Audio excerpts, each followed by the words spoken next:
Copyright disclaimer under Section 107 of the Copyright Act 1976. Allowance is made for fair use for purposes such as criticism, comment, news reporting, scholarship, and research.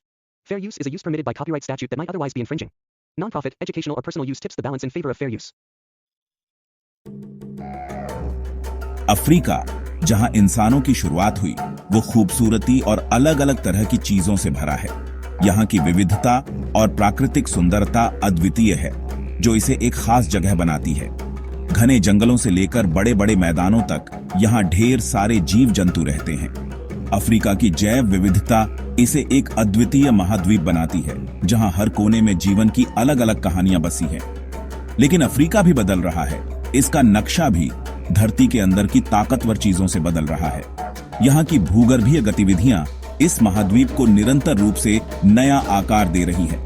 एक बहुत बड़ा बंटवारा हो रहा है, धीरे धीरे लेकिन पक्के तौर पर, जो अफ्रीका को दो हिस्सों में बांट रहा है। यह विभाजन अफ्रीका के भूगोल को हमेशा के लिए बदल देगा। ये कहानी है ईस्ट अफ्रीकन रिफ्ट की। यह एक भूगर्भीय घटना है जो अफ्रीका के भविष्य को आकार दे रही है।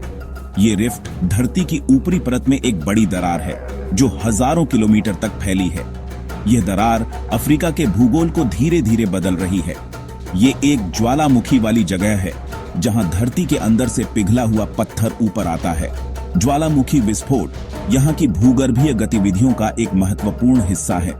भूकंप धरती को हिलाते हैं, जो हमारे पैरों के नीचे काम करने वाली ताकत को दिखाते हैं। ये भूकंप इस क्षेत्र की भूगर्भीय गतिविधियों का प्रमाण है।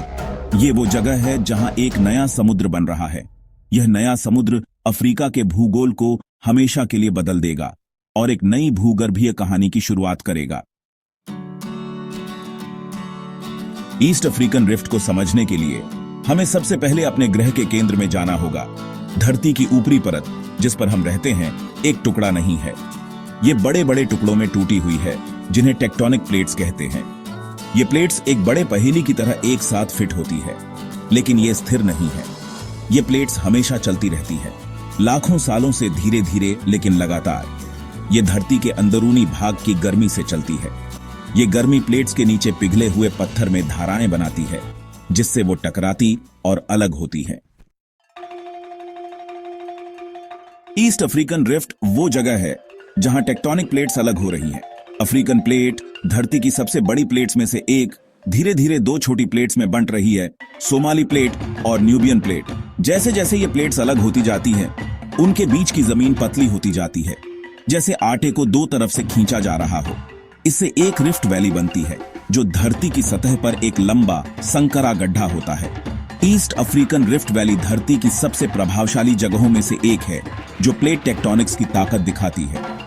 ये ऊंची ऊंची चट्टानों, गहरी घाटियों और सक्रिय ज्वालामुखियों वाली जगह है।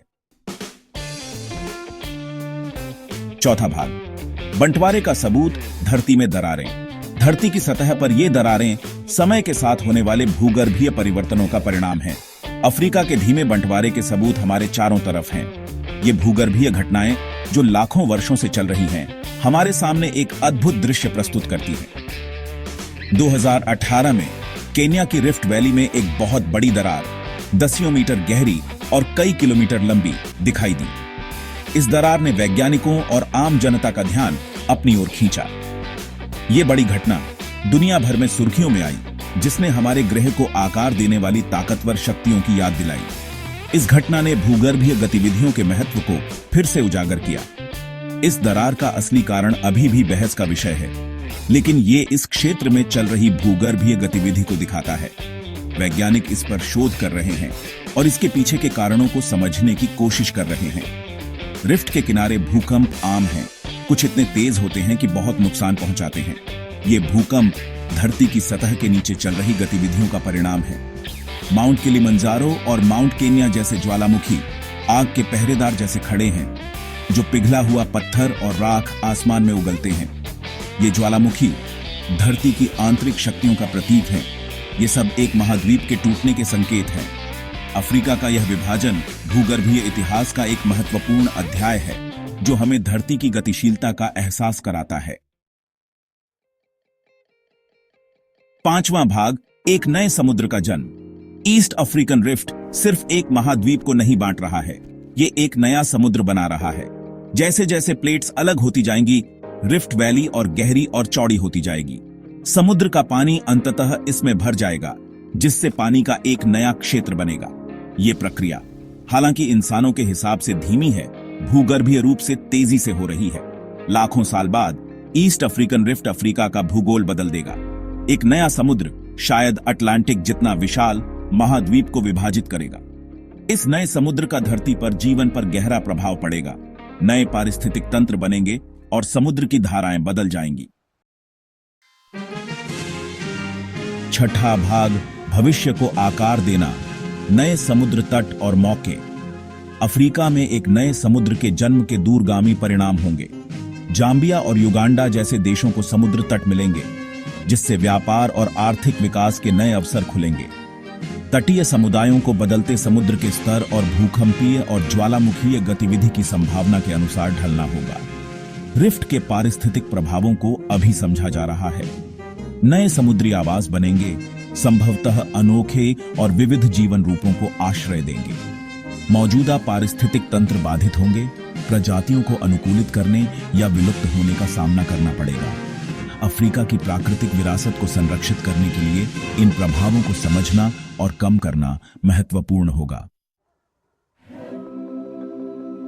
सातवां भाग, धरती का बदलता हुआ रूप। ईस्ट अफ्रीकन रिफ्ट इस बात का एक बड़ा उदाहरण है कि हमारा ग्रह स्थिर नहीं है। यह एक गतिशील और हमेशा बदलता हुआ सिस्टम है। यहाँ की भूवैज्ञानिक गतिविधियां हमें यह दिखाती हैं कि पृथ्वी की सतह लगातार बदल रही है। यह एक गतिशील और हमेशा बदलता हुआ सिस्टम है।